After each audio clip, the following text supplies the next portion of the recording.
We actually have a lot of clients that, cancel out at the end.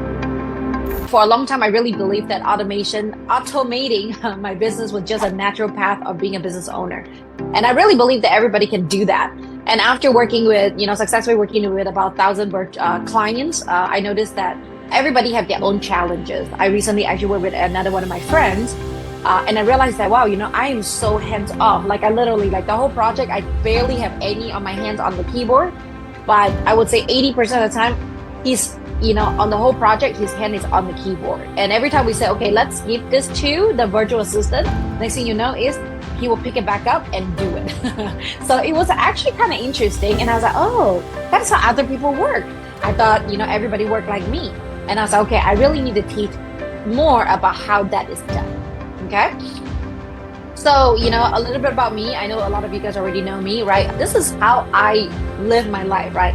I go to 1 month no tech retreat in India. I go, on average, I go to Malaysia and Singapore for about 2 months out of a whole year.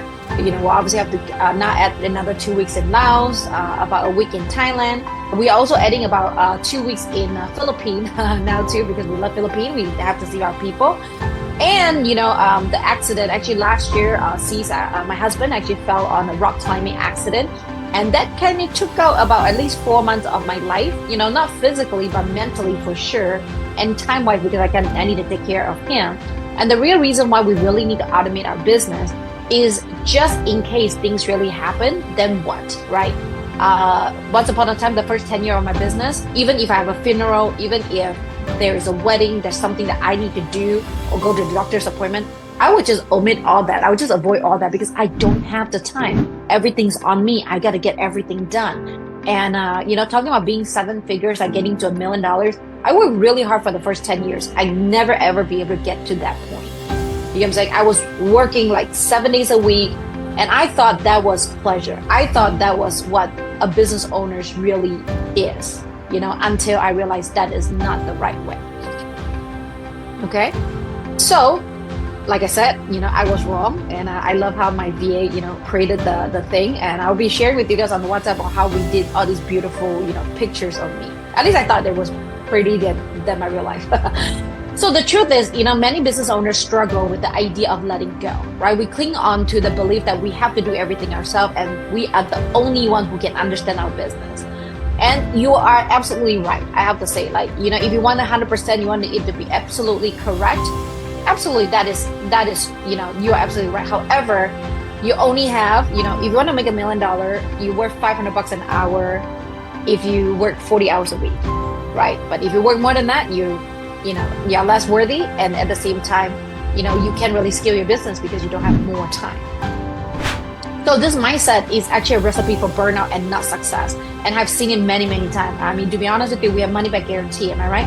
And we actually have a lot of clients that, cancel out at the end. Why? Because they really have a hard time to let go. And then they are not really as flexible or have patience on working through this whole thing. Sometimes I would say, it is definitely the virtual assistant challenge.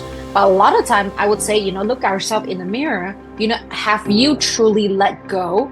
And are you okay with the virtual assistant making mistakes? Because, mistake is just a data point towards success. If there's no mistake, you cannot scale the business. And again, when I was at 10,000, 100,000, now 1 million, going towards 10 million, right? Every single system, even though I built the system, but the system is not going to sustain to the next growth and the next growth and the next growth. Like, it's just really hard for us to, to grow onto it. And if we are like, man, you can never fail, then, well, 2 things. 1, the VA usually will quit because they cannot handle the stress.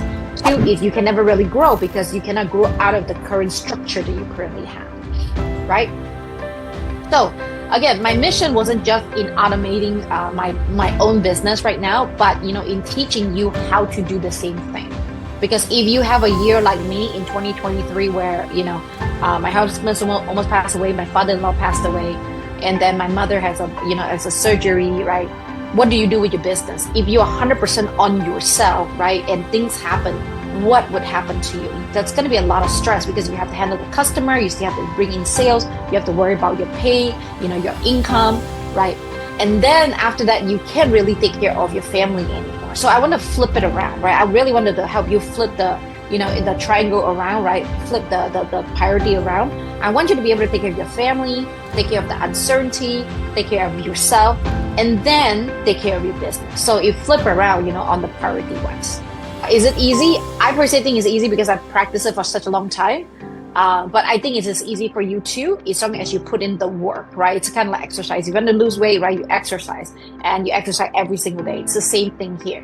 And again, it is technically going back to my 3 core, right? The clarity, create, communicate, right? Clarity, like what are the time waster that you have in your business, right? Gain awareness on, on how you can automate it.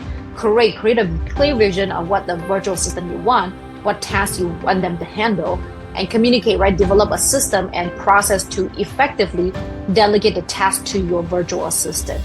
So I want to talk about this clarity. Sometimes people say, oh man, okay, let me wait till I have clarity, then I hire. No, I would say you should have clarity constantly. Like sometimes I have clarity, like, like think time and clarity time, like almost every 5 minutes. Like right now, you can see right here, I have Grace and Miriam. They are in 2 different stages of the VA career, right? Miriam only started maybe like last week or the week before, right? And now I'm getting more clarity with her, but it's a lot slower, a lot slower. Hey, I want you to do work on this part first. I want you to check this one out because I don't want to, like push her away yet, right? Push her away yet. But for Grace, when Grace first started, I can't remember whether I was slow or not. I thought I was pretty fast. Like, it was slow for maybe like a week. And then I just kind of started to speed it up, right?